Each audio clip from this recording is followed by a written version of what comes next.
To some scholars, the world's oldest source of wisdom is in India. This chant is part of a spoken encyclopedia called the Veda. It is at least 5,000 years old and may represent the oldest body of technical knowledge known to man, with references to television, atomic energy, and interplanetary travel. Committed to paper 400 years ago, it is still the target of intensive research by scholars such as Padmasri Sivaramamurthy, the director of the National Museum of India. In ancient India, as all over the world, they had a desire to travel in the sky. We have the aerial car of the god of light, Surya, mentioned in the Rig Veda itself. We have also the Pushpaka Vimana, a wonderful aeroplane that could carry any number, mentioned in the Ramayana. A real aerial car managed by an engine. The rishis could transport themselves to any planet that they wanted because of their siddhi. A force known as Sidli was said to exist in the world of the ancients. Using Sidli, they could transport themselves anywhere on Earth, into the skies, and finally to other planets. What was Sidli, and who brought it to Earth? If the tales and images of space travel were limited to India, they could be dismissed as the product of overworked imaginations. But how then could we account for primitive drawings in the rocks of Indio County, California?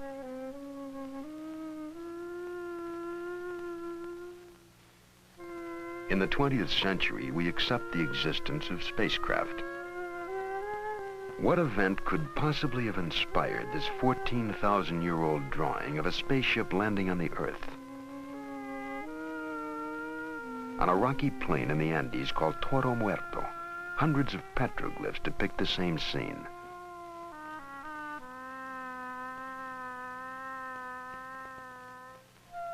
Are ancient figures with spacesuit-like costumes the record of beings actually encountered? And where did the Indians of Colombia find models for these golden helmeted figures sculpted more than 1,000 years ago?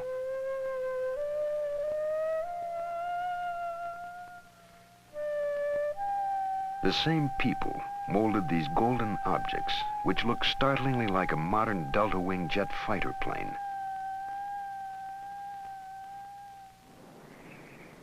Could flight have played a role in the construction of this rocky fortress in Peru? Called Ollantaytambo, it spans a pass through the mountains that link the jungle with the sea. The Inca builders were accomplished stonemasons who built a chain of fortresses across the Andes. Nowhere is there an explanation for the technology used to carry enormous pink slabs, each one more than 60 tons, from this mountain where they were quarried, across the river and valley, and then 10,000 feet up the face of Ollantaytambo.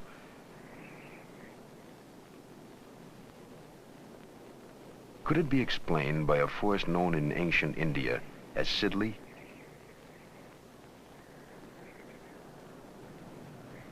Cuzco, once the capital of the Inca Empire, is a mixture of Spanish and Inca architecture. The walls of this street contain a stone that has 12 angles cut within it. So tightly do the stones fit that no mortar was ever used to join them together, and not even a knife blade can be slipped between the joints. The wall once formed a part of an Inca temple of the sun. The Spanish conquistadors used the walls built by the Inca as the foundation of a church. In 1950, an earthquake shattered Cuzco, virtually destroying the church. Today, the people of Cuzco are still rebuilding the church atop the ancient earthquake-proof structure. The original walls, however, remain standing. Again, the question arises, did the Inca receive this building technology from the original colonists? The strangely knotted strings are called quipu. No one today can read them. But when the Spaniards first came to Peru, the Inca kings would call upon their rememberers who would consult the quipu and account for every kernel of corn and man, woman, and child in the empire. But the quipu were more than a numerical accounting system, for with it an accomplished rememberer could call forth epic poems, historic dates and events. The knots show how the decimal system was used, but added to them were colored threads that offered subtle nuances and shades of meaning that are forever lost to us. So sophisticated was the quipu, however, that some investigators believe it was the Inca version of a computer punch card.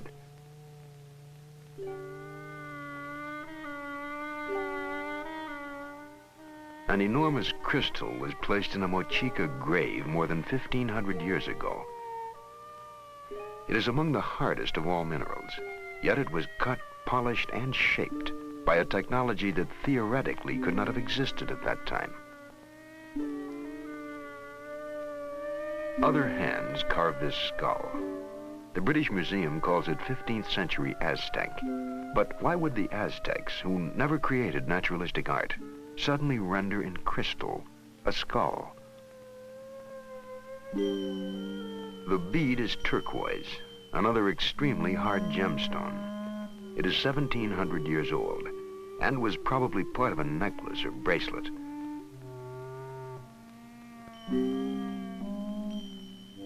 The hole in each bead has a diameter of 0.19 millimeters. Even today, we can barely drill holes that small. The ibis is native to Egypt, but it was carved into an ancient stone printing roller found on the Pacific coast of South America, 8,000 miles from Egypt. These 1,500-year-old pottery figures form a portrait collection that depicts the races of man. All are separated by time and distance. And yet somehow the potters of an Indian tribe called the Mochica cataloged races they theoretically should never have encountered.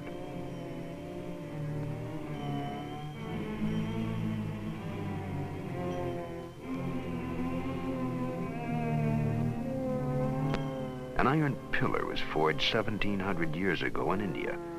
It confounds the laws of metallurgy. Too large to have been forged in one piece so long ago, it is rust-free after 1,700 years. No less remarkable, although a mere 700 years old, is a rust-free iron tooth. Found in a Peruvian grave, it seemingly is as functional as any modern dental prosthesis. Other graves yield the suggestion that the ancient Peruvians were accomplished neurosurgeons. At the Cusco Archaeological Museum, Dr. Fernando Caballesi, professor of neurosurgery at the University of San Marcos, demonstrates. These skulls here are just a very small sample of the tremendous amount of skulls that were found in the graves of the ancient Peruvians. I think that all in all, we have studied more than 10,000 skulls that have been unearthed. Now, these are some of the instruments that they used. This is called the tumi knife, which was used this way just to open the scalp. This cannot be used in the bone. To open the bone, they used other bronze instruments like this, just to pry up the bone, like here, prying up the bone.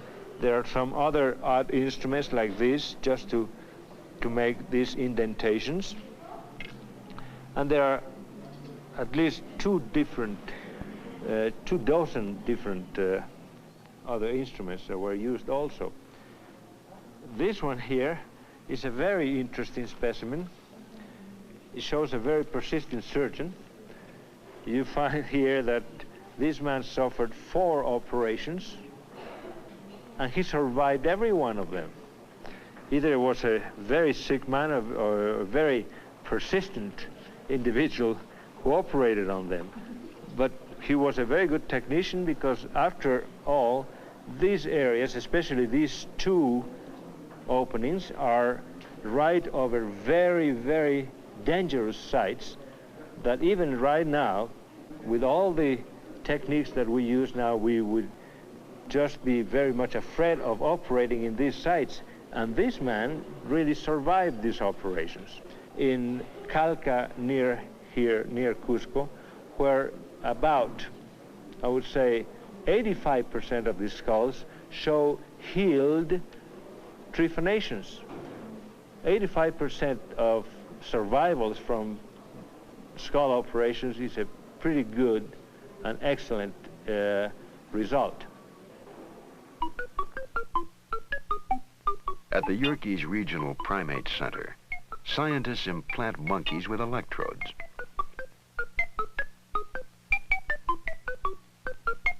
The experiment stimulates the brain with radio waves and thereby controls behavior.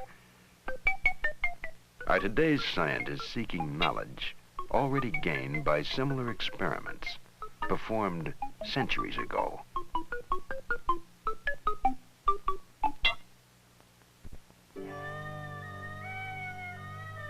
In 1947, a Bedouin boy found the first of the Dead Sea Scrolls in the caves of Qumran. At least 2,200 years old, they bring us closer to the original Bible than any other source and contain clear references to holy ones descending from the heavens. While biblical scholars study the scrolls for their theological implications, other scientists have looked to the Bible for evidence of extraterrestrial visits to the Earth. An aerospace engineer at NASA's Marshall Space Flight Center, Joseph Blumrich, has found in the visions of Ezekiel a technical description of a spaceship. The prophet Ezekiel describes 4 encounters with spaceships. At first he saw clouds, fire, and he heard noise coming out from the sky, out of the north. And as they approached, apparently it came rather quite in his direction, he observed what he calls living creatures. What Ezekiel calls the living creatures had straight legs and round feet, or calf's feet sometimes they're called. And it was the description of these landing legs that made me take the book of Ezekiel serious from an engineering point of view. I have had the opportunity about 10 years ago to work with my group in my office for the development of such a landing gear for an unmanned lunar landing station. For that hypothetical vehicle, we developed the landing gear and what we call the footpad, and what Ezekiel would call the round feet.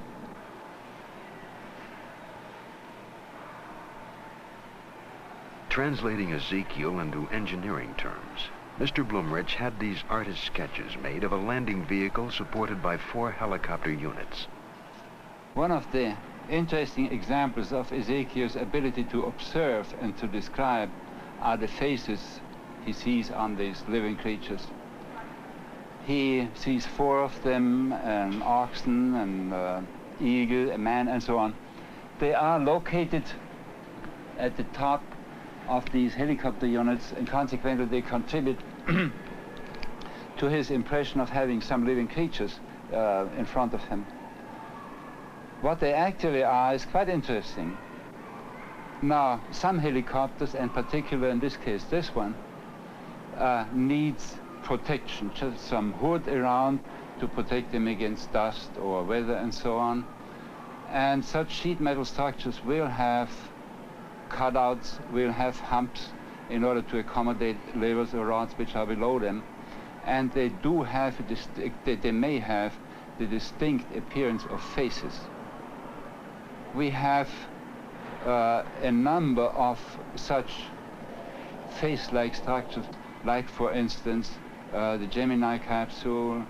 Then we have very interesting feature that looks like a monster, and every one of the audience will remember to have seen faces in rocks, in old trees and tree stumps.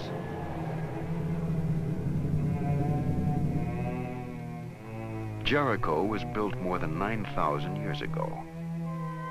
Here man has lived continuously for a longer period of time than anywhere else on the face of the earth. And here remains one of the most puzzling of ancient mysteries. Great walls 12 feet thick made the city impregnable. But Joshua called upon his priests to blow their trumpets, and the walls came tumbling down. But how?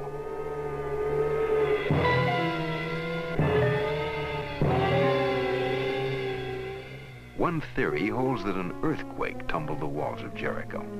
An earthquake that was part of an enormous planet-wide catastrophe.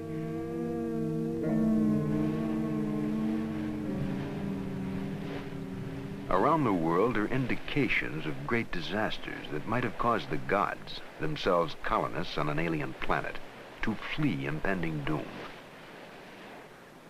Did their departure inspire all the myths of Atlantis? Could there have been several colonies, blurred by time into the one Atlantis first reported by Plato? Are legends, in fact, the histories of visitors from afar who colonized the earth?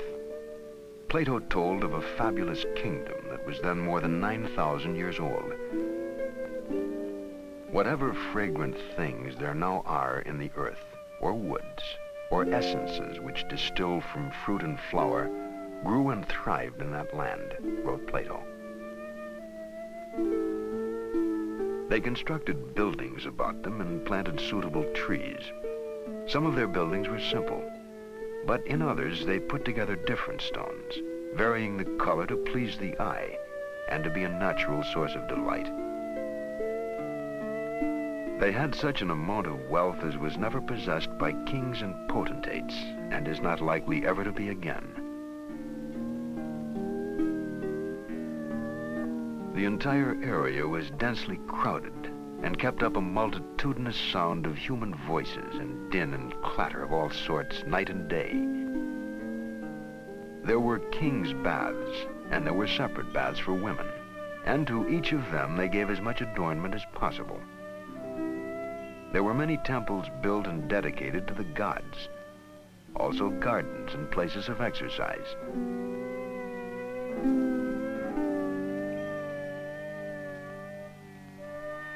Over the centuries, the people of Atlantis apparently succumbed to the greed that seems eventually to afflict all civilizations. Their actions must have angered the gods, for Plato tells of Zeus calling them together to inflict punishment upon Atlantis. And when he had called them together, he spake as follows. And here Plato ends his tale in mid-sentence. But the people of Atlantis had been warned, and they fled the island in haste.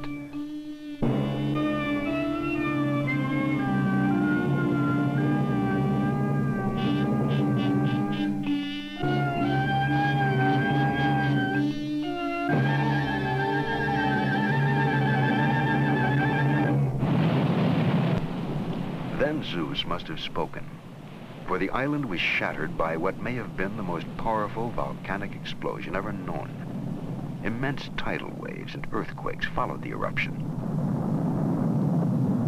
Scientists dated the catastrophe at approximately 1500 BC.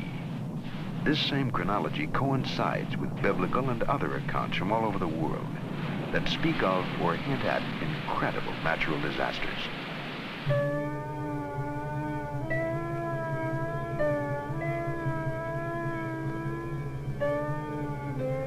In Plato's time, this island was known as Thera.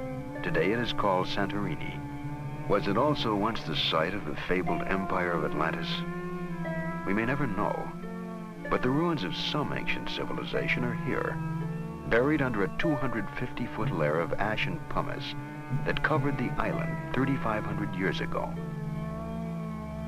Was this the end of the beginning? The moment when all advanced forms of technology and culture vanished from Earth? Could their destruction be remembered now only as myths?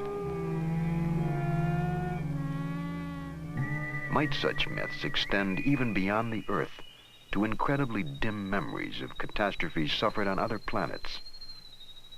Light years from our sun, in the constellation of Boötes, There is a red giant called Epsilon. It is circled by a planet that may once have supported life. Some scientists believe that a space probe was sent from that planet toward the Earth. They believe the probe received these signals in 1927. They were the first radio signals sent from Earth into space. These echoes have a different delay pattern. There is no natural explanation for the difference. Duncan Lunan, of the British Interplanetary Society, has interpreted the echo pattern as a message from the space probe, a message from a dying planet in Epsilon Bootes. The star has become what we call a red giant. If we look at this painting here, it can illustrate the point. What has happened is that the star has exhausted its reserves of hydrogen in its core. In this situation, the inhabitants of the planetary system would find themselves in real danger. Their own planet would get hotter. In time, all the planets would get very hot. They would have, in other words, to perfect first interplanetary and then interstellar travel in order to get away from the sun. So the probe then came to the Earth. It came to the solar system. It located the Earth. It came into orbit around the Earth, and it began looking for signals, intelligence signals from Earth that would indicate the presence of intelligence. All the star maps, all the diagrams that I've interpreted as star maps, seem to confirm this indication that it was about 13,000 years ago that the probe got here, and it had finally been activated by our radio signals in the 1920s. Was it doing it because it was signaling home that it had been activated? If so, and if there's anyone there to hear it, perhaps in about another 150 years we could expect to hear something from these people. It's possible that in the course of our history and in the last 13,000 years that ships from Epsilon Bootes have come here, have conducted survey missions, possibly even had small settlements established here for a time and pulled out again. It is possible that visitors from Epsilon Bootes arrived 13,000 years ago. Perhaps a city in Peru, abandoned 3,000 years ago, was the base. It once held 100,000 people. Why did they flee? We will never know, for they left nothing of themselves, no trace of their presence, except a silent city of mud walls. Might they have been colonists recalled to base in the face of an impending catastrophe? What happened here, on this windy plain, halfway between the sea and the sky? The only witness is a mute stone god who looks out at the ruins of a once great civilization and weeps. It has been estimated there exist 50,000 civilizations, more advanced than the one we know. If only one of those civilizations saw its sun dying, it could have seeded the Earth. Someday, somewhere in the galaxies, we may encounter life that is remarkably similar to ourselves, and we will be able to confirm that the faint traces of ancient mysteries are the imprints of our ancestors from space.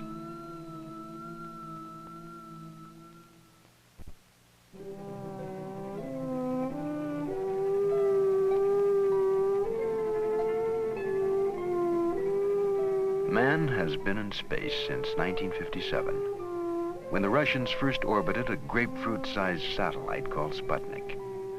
Since then, men have walked upon the moon and lived in laboratories that orbit the space between the Earth and the moon. Soon we shall reach out to the other planets of our solar system, and then to the stars. But even before men ever dreamed of space travel, they reported on visitors from space. And to this moment, the reports continue. Are the most recent UFO sightings evidence of continued alien interest in the Earth? Is someone in space still watching the descendants of a colony sent to Earth thousands of years ago?